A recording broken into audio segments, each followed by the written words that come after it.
Hello दोस्तों, रिहान का commerce channel में आपका स्वागत है।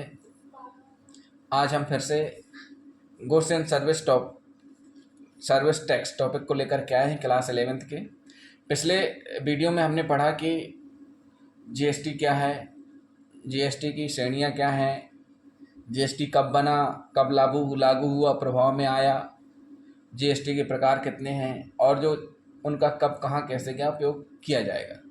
तो आज की वीडियो में हम पढ़ेंगे जीएसटी की विशेषताएं, क्या विशेषताएं होती हैं, जीएसटी के लाभ और उद्देश्य के बारे में हम पढ़ेंगे।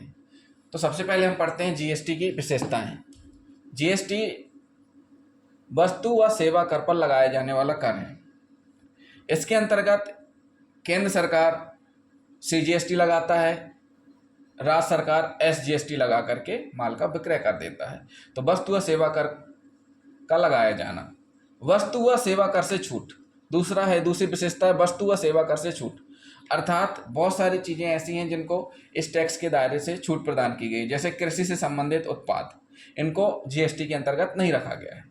विक्रय सीमा, एक विक्रय सीमा डिसाइड की गई है, जैसे 20 लाख तक के विक्रय पर ही जीएसटी लगेगी।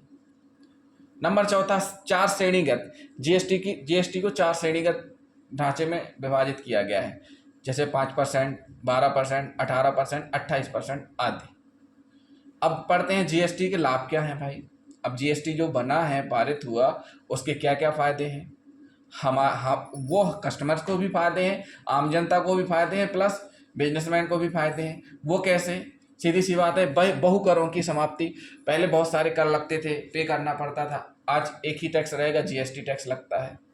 दूसरा, उपभोक्ताओं के कर भार में कमी। पहले उपभोक्ताओं को विभिन्न प्रकार के टैक्स देने पड़ते थे, जैसे मनोरंजन के लिए अलग देना पड़ता था, तो ऐसे टैक्सों से मुक्ति मिल गई। अब सीधे सीधे जीएसटी ही बस लगेगा।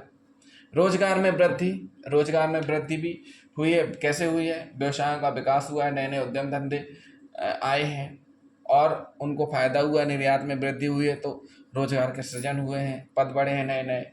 तो क्या होता है कि कोई भी व्यवसाय है, अगर व्यवसाय सक्सेस नहीं होगा तो वो काम नहीं दे पाएगा। अगर डेवलप होगा तभी तो अदर जगह भी अपनी ब्रांचेस ओपन कर पाएगा। अगर लॉस हो गया तो फिर बंद हो जाएगा। चौथा पॉइंट है विकास में सहायक। विकास में सहायक कैसे है भाई? तो विकास में सहायक ऐसे है कि किसी भी देश का विकास उद्योग धंधों पर भी डिपेंड करता है।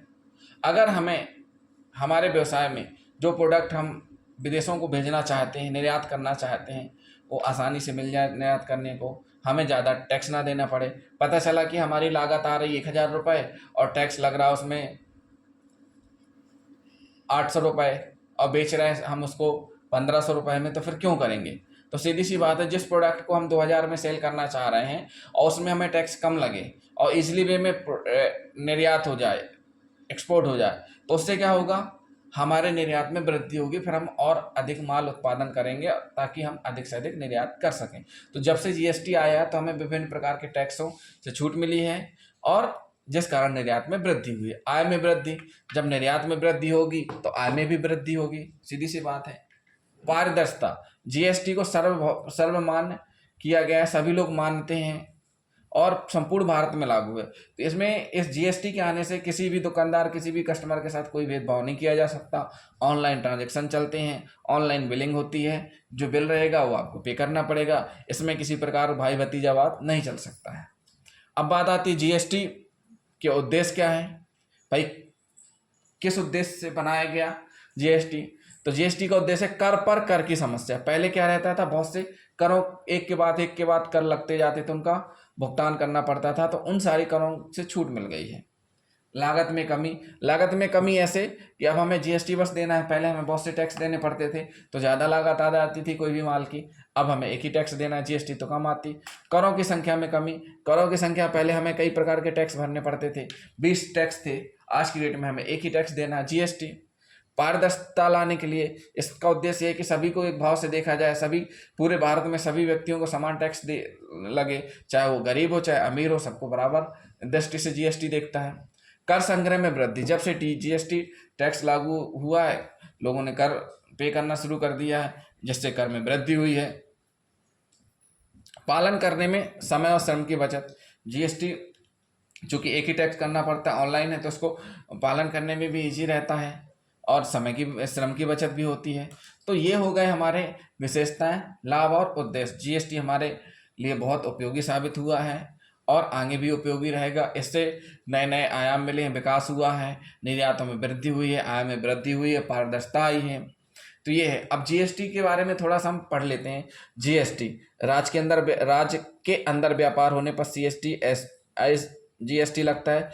एक राज्य से दूसरे राज्य में व्यापार करने पे आईजीएसटी लगता है। तो दोस्तों ये रहा हमारा जीएसटी से संबंधित टॉपिक। इसी के साथ हमारा क्लास 11th का यूनिट नंबर 1 कंप्लीट होता है। अब हम इसके क्वेश्चन आंसर करेंगे, फिर उसके बाद हम पढ़ेंगे यूनिट नंबर 2। तो दोस्तों हमारा आपको वीडियो कैसा लगा? आपको अगर हमारा वीडियो पसंद आया हो तो हमारे चैनल को सब्सक्राइब करें, वीडियो को लाइक करें एंड शेयर करें, साथ ही साथ हमें कमेंट करके हमें बताते जाएं। Thank you.